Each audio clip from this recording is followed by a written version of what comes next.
ओम शांति पाल भाई। ओम शांति ईश्वर भाई। पाल भाई, आज की मुरली हम रिवीजन कर रहे हैं जी।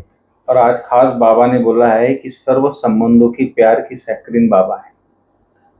तो ऐसे मीठे माशूक को ऐसे याद कर सब कुछ भूल जाए।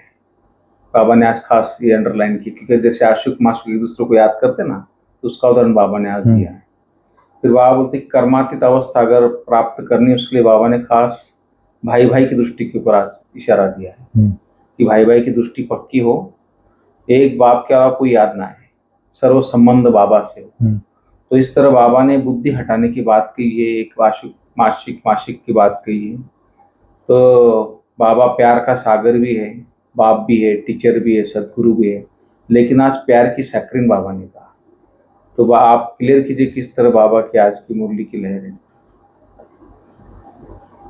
ओम शांति ईश्वर भाई। ओम शांति। आज हम लोग 28 मई 2024 की मुरली रिवीजन कर रहे हैं जी। आज बाबा ने मुख्य रूप से सर्व संबंधों का सैकरीन जी उसके ऊपर बाबा ने बोला है। बाबा ने कहा है, मीठे बच्चे, बाप है सर्व संबंधों के प्यार की सैकरीन। एक मीठे मासूक को याद करो तो बुद्धि सब तरफ से हट जाएगी। अब यहाँ पर सर्व संबंध, एक के साथ सर्व संबंध है और सर्व संबंधों की सैकरीन। सैकरीन क्या होता है? बहुत स्वीट होता है। बहुत स्वीट होता है। एक होता है शक्कर, एक होता है सैकरीन। शक्कर अगर 3-4 चम्मच डालो, सैकरीन एक पुड़िया होता है इतनी मीठी। हाँ, तो सैकरीन जो है बहुत मीठा होता है, शक्कर से ज्यादा मीठा होता है। तो बाबा के जितने भी संबंध हैं, माता पिता, शिक्षक, सदगुरु, साजन, भाई, दोस्त, बच्चा, वारिस, सर्जन, रूहानी सर्जन, सर्व संबंधों का मीठा है उसके अंदर। सर्व संबंधों की सैकरीन है। बाबा बोलता है, और वो मासूक है, वो आशिक किसी का नहीं बनता, भले बोल देता है लेकिन बनता नहीं हो किसी का। बाबा ने कहा उस मीठे मासूक को याद करो तो बुद्धि सब तरफ से हट जाएगी। क्यों हटेगी? वो इतना मीठा है, अगर उसका जिसने टेस्ट चख लिया फिर वो शक्कर खाने नहीं जाएगा, गुड़ खाने नहीं जाएगा, वो पेड़ा खाने नहीं जाएगा।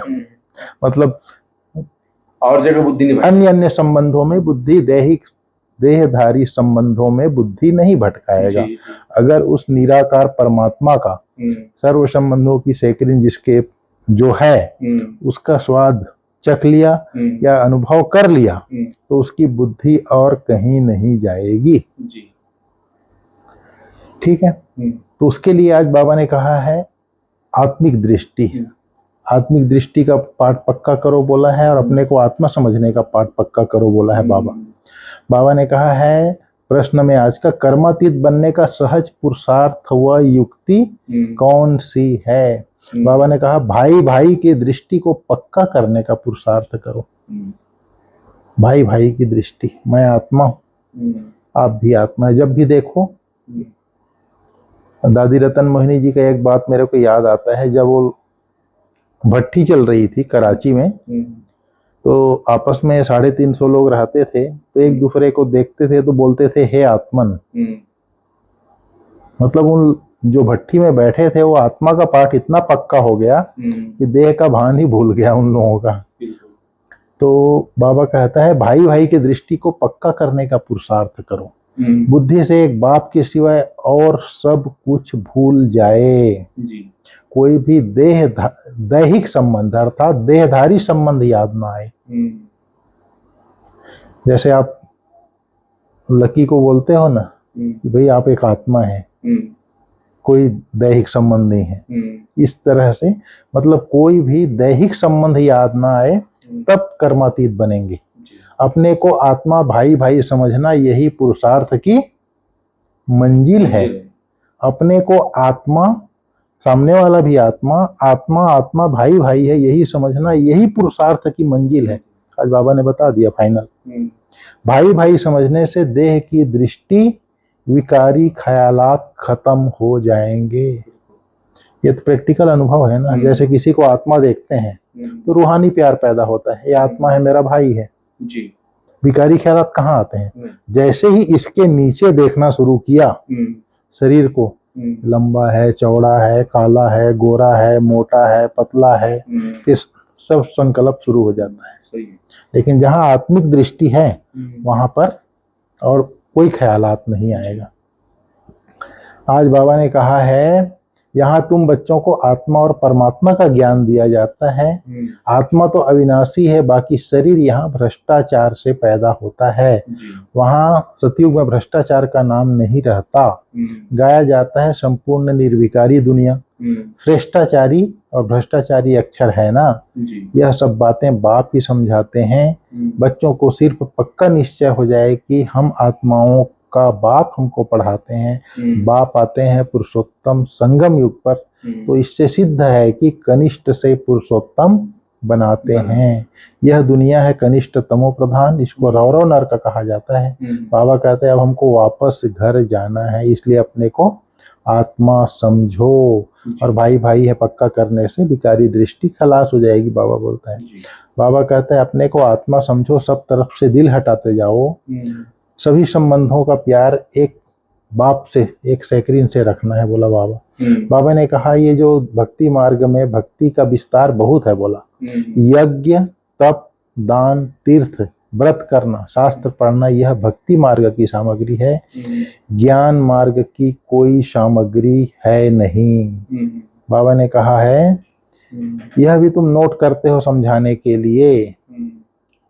बाबा ने कहा है शांति के सागर से तुम शांति का, पवित्रता का वर्षा लेते हो। अभी तुम वर्षा ले रहे हो, ज्ञान भी ले रहे हो। यह ज्ञान सिवाय बाप के और कोई दे न सके।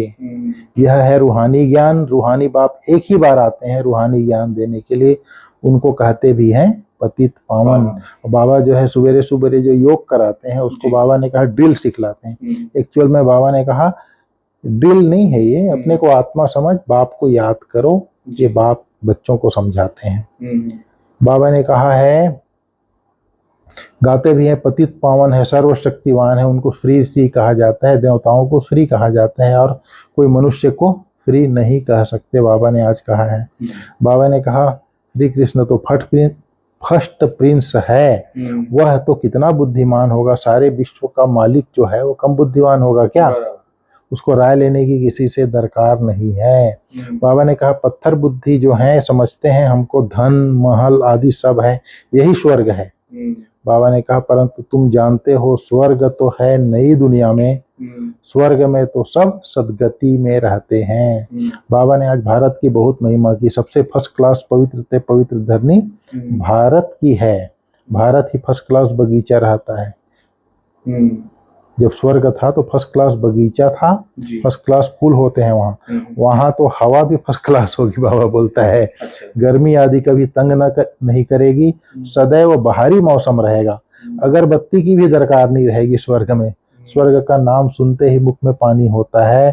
तुम कहेंगे ऐसे स्वर्ग में तो झट पहुंचे, क्योंकि तुम स्वर्ग को जानते हो। फिर दिल कहती है अभी तो हम बेहद बाप के साथ पढ़ते हैं, बाप पढ़ाते हैं, फिर ऐसा चांस थोड़े ही मिलेगा।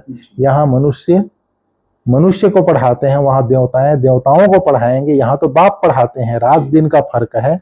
तो कितनी खुशी होनी चाहिए। बाबा ने कहा 84 जन्म भी तुमने लिए है। वर्ल्ड की हिस्ट्री ज्योग्राफी को जानते हो कि हमने तो अनेक बार राज्य लिया है, फिर रावण राज्य में आए। अब बाप कहते हैं तुम एक जन्म पवित्र बनो तो तुम पावन 21 जन्मों के लिए पावन बन जाएंगे। बाबा ने कहा देखेंगे हम आत्माएं भाई भाई हैं। आज आत्मा भाई भाई का ही पाठ पक्का कराया है बाबा ने। बाप कहते हैं एक दो को भाई भाई देखो, तीसरा नेत्र ज्ञान का तो मिला है। तुम आत्मा कहाँ निवास करते हो? आत्मा भाई पूछता है आत्मा कहाँ रहती है? तो कहते हैं यहाँ भृकुटी में रहती है। ये तो कॉमन बात है, बोलता है बाबा।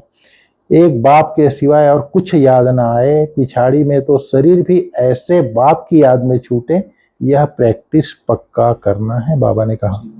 बाबा ने आज धारणा के लिए मुख्य सार में बोला है सतयुग में फर्स्ट क्लास सुंदर शरीर प्राप्त करने के लिए अभी आत्मा को पावन बनाना है, कट उतार देनी है। आत्मा में जो मैल चढ़ी हुई है विकारों की, वो कट उतार देनी है। आर्टिफिशियल फैशन नहीं करना है। सतयुग में नेचुरल फैशन होता है। बाबा ने कहा एवर पवित्र बनने के लिए प्रैक्टिस करनी है कि बाप के सिवाय और कुछ भी याद ना आए।